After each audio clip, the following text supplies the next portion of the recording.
us today on Boss Life Live. So we're just going to go ahead and get started. So tell us a little bit. I've already shared your story and, public knowledge of who you are and what you do. So give us a little bit about your backstory of how you became who you are and this fabulous person. Oh my God. It's funny because it's who you are before you kind of crack yourself open and experience pain is usually very different than who you end up as. And I'm really True. happy to say that I'm on the other side of kind of cracking myself open and allowing myself to go through that journey so that the person I show up here as today is the person that I'm really proud of. So I'm a divorce lawyer. I've been doing it for almost 20 years now, which is like crazy to me. But I'm also twice divorced. And for the longest time, I kept my personal world of what I did for work all kind of buttoned up and professional. And I was sort of a broken version of myself because I had gone through these two things personally that I hadn't quite reconciled. And I had so much shame and blame and kind of going through the emotions of like what happened and what's wrong with me and all of like the muck of post divorce that I never talked about. And then one day a friend had me on her podcast, and for the first time ever she asked me questions about my divorce, and I actually talked about it in a public forum. And after that I just got inundated with messages from other women who were saying, that was my story, thank you for sharing it, and thank you for speaking your truth. And I realized like I was keeping the stuff that I was embarrassed about and I had shame about to myself, and I needed to share that. And at that point I made the decision to merge both my professional world and my personal world into one, and my mission ignited from that point to really help women through the divorce process and kind of using my own pain and my own journey to help other people so they're not sort of stuck in the place that I was for as long as I was. Right. And I love that when you said that, like, I'm gonna try not to mess it up, but you said, when you cracked yourself open, it's kind of who you said. Can you repeat it again? Because that was like so Oh, I awesome. don't I'm even trying know to if keep I it in my can. head. I didn't want to like take notes while you were talking and then I don't be even know if I looking can down. repeat it.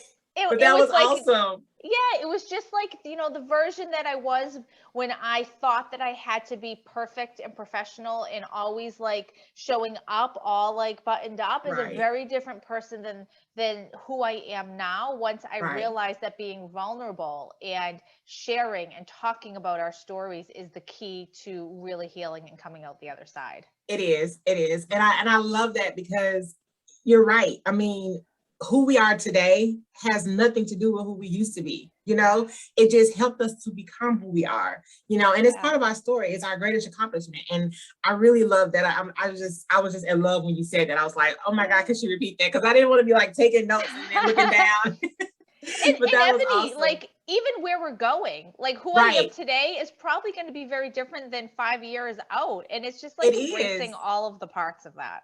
It is. It is. That's awesome. So how did you continue? Like, where did you get that strength from when you were like, you know what? Okay, I'm divorced, but I got to pick myself up. Like you said, like, we have to show up buttoned up because that's what we're trying to do. And that's what we know to do. And then once we put on that face, it's like, okay, I can become this person that I need to be in the public eye.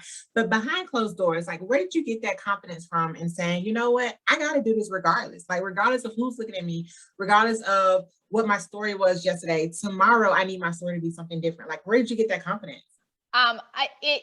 It was so hard. And it's the thing that once I started, because prior to that moment, I was so private. Like I was the person who barely put anything on social media, maybe a couple pictures of kids here and there, but I didn't talk about me personally. And once I made that decision to kind of step over that line and start putting that out there, it was so hard. And I'm remarried, and my current husband and I even had that conversation about like he was uncomfortable with it. And I'm like, listen, like this is something I have to do. Like I Right. have to get comfortable with just talking and doing it. Like that was part of my own healing process. If I can show up and talk about it and I'm not embarrassed anymore and I'm not ashamed and I'm kind of like, this is just it. This is part of me. Then, Nobody else then should be. no one else should be. Right. And so it was definitely a process. It wasn't like I flipped the switch and one day I'm like, okay, here No. I am. it was not that. It took, Right. it did take some time. It took like, you kind of dip the toe in and be like, all right, I'm going to share a little bit.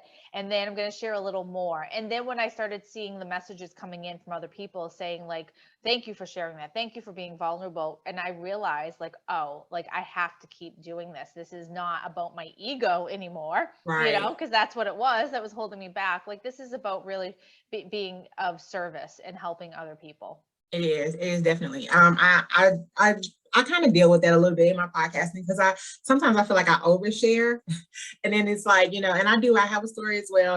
Going through things and going through abusive relationships and everything like that. And I had to give myself permission to share my story, and regardless of whoever else it affects, it's like it's not yours. I went through it. So I have to share my view of what I went through, and that's definitely a key because we feel like, I think sometimes that I know that we feel like we're alone in everything that we Yeah. go through. And it's not true. It's like somebody else is definitely going through this. Somebody else definitely needs to hear what I went through and how I got over it. And so yeah, and that's why you're here today, because I definitely want to hear your story and let my listeners know that what, there's definitely life after divorce. There's definitely life on the other side of that. There's Yes. definitely love on the other side of it and happiness. Yes. So Yes. how did you begin that process with your new Yeah. husband? Because I know you guys work together, and I think that is so awesome. I told my husband, I was like, I think her husband is like her manager or something, or like your Yeah. podcast manager. I was like, dude, I need you to get on board with this.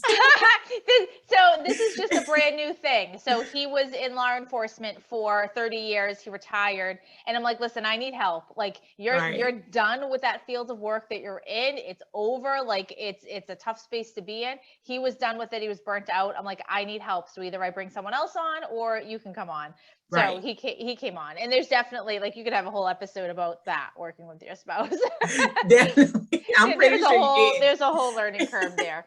But I think going into it, the third time around, right? People were like, "Are you nuts?" But I really was so crystal clear on who I was and what I wanted in a relationship after having two relationships that didn't work. And they were two relationships that were different ends of the spectrum as to what type of marriages they were.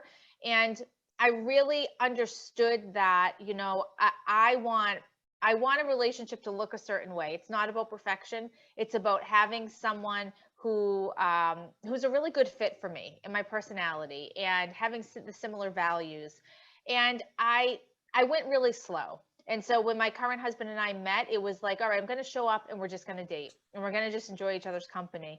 And we're just going to let things unfold as they may, without having any sort of expectation attached to it, without thinking like, oh, is this person the one? How is he going to be to my child? Like without even thinking about those big things. It's just like little baby steps and seeing if Right. there are any red flags. And that was a big one because I ignored red flags for a really long time. And so this time around, I was going to pay attention to every single red flag that came up, and was going to recognize it, not push it off, not make excuses for it, and really use that in order to say, okay, do you want another date? Do how do you feel about this person? Do you want a future with them? So I just became really clear on who I was. And then when I Right. showed up as my most authentic self, I brought in someone into my life who was their most authentic and healed self. And, it works. Yeah. And I think that's the key. Like you really do have to take your time. It's baby steps. You can't rush Yeah. it, because you have to love you before you can love somebody else anyway. And then the whole Yeah. healing process takes time, right? Like tell us about that healing process. Like was there a gap there? If you don't mind me asking, like Yeah. how long was that gap there from your healing process to, starting dating again? Yeah, so the first time around, there wasn't much of a gap at all. And I think that that was a big mistake. And I had tried to quick fix my emotions by putting a band aid over it, because I was so distraught about the time when I didn't have my son on those every other weekends, that I had to fill that time with something. And I did that with somebody else without giving myself the time to heal.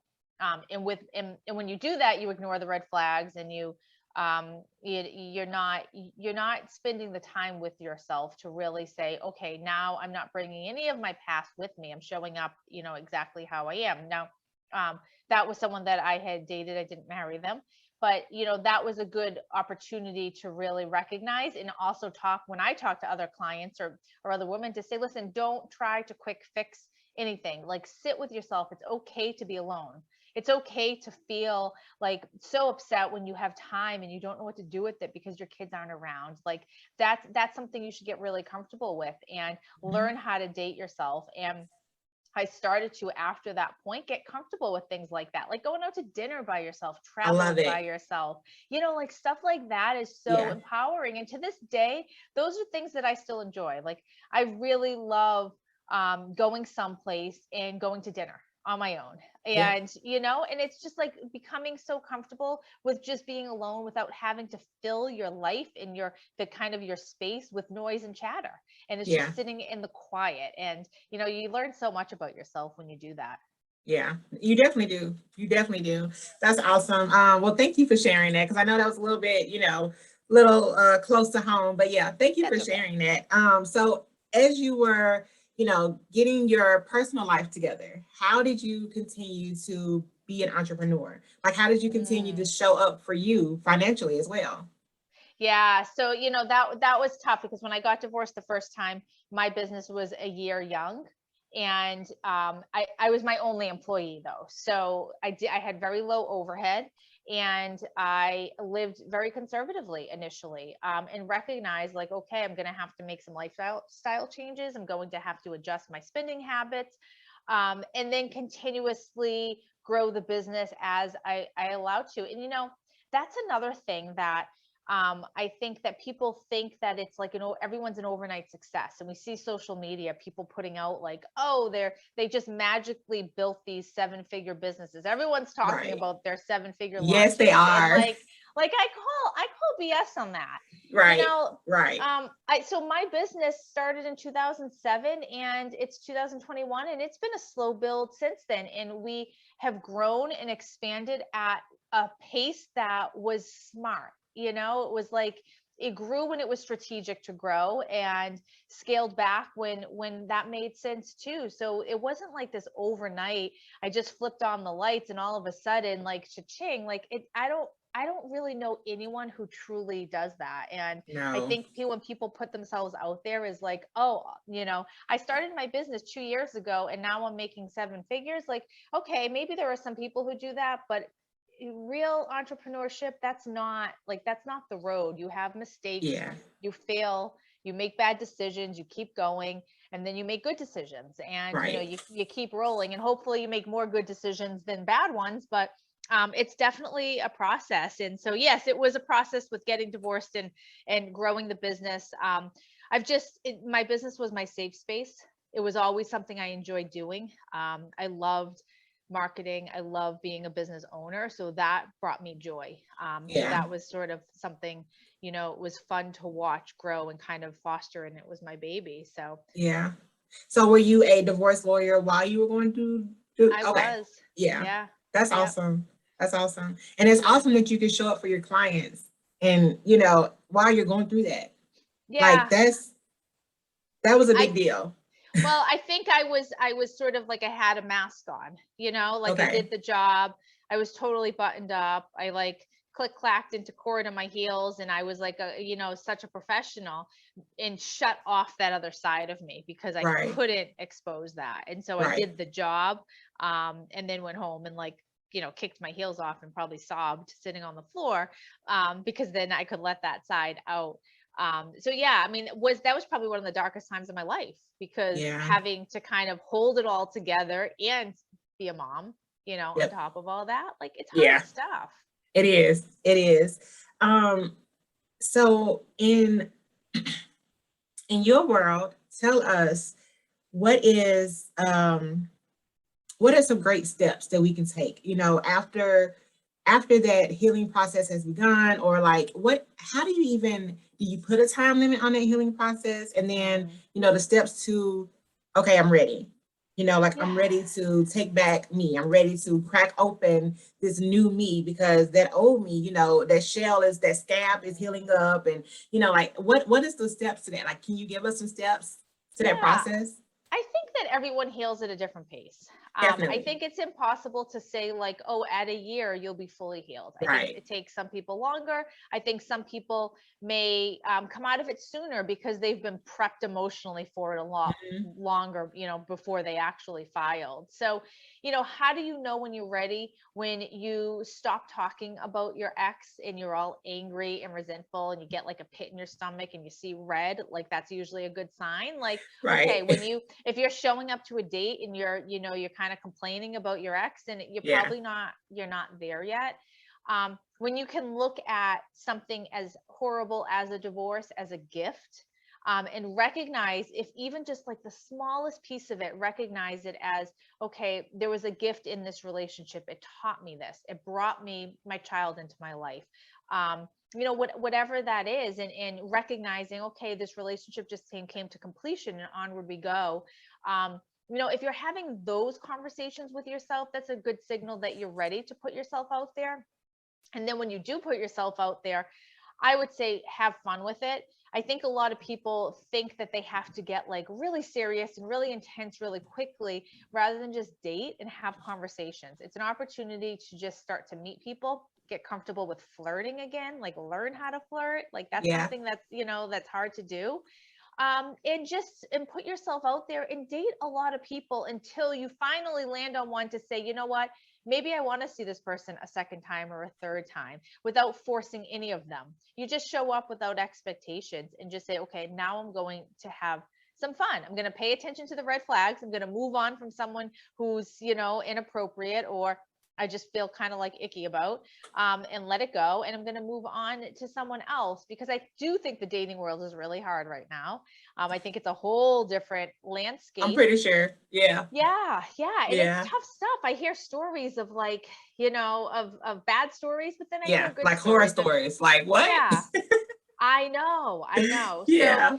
but I do think that there's people out there who really genuinely want connection, men and women, and finding the right dating app or site that is going to foster that. Because I think some, I'm not certainly not an expert in all the different sites, but I think some are kind of a little bit better at that than others who kind of like, have a kind I'm of fast and sure. furious. Yeah. Yeah.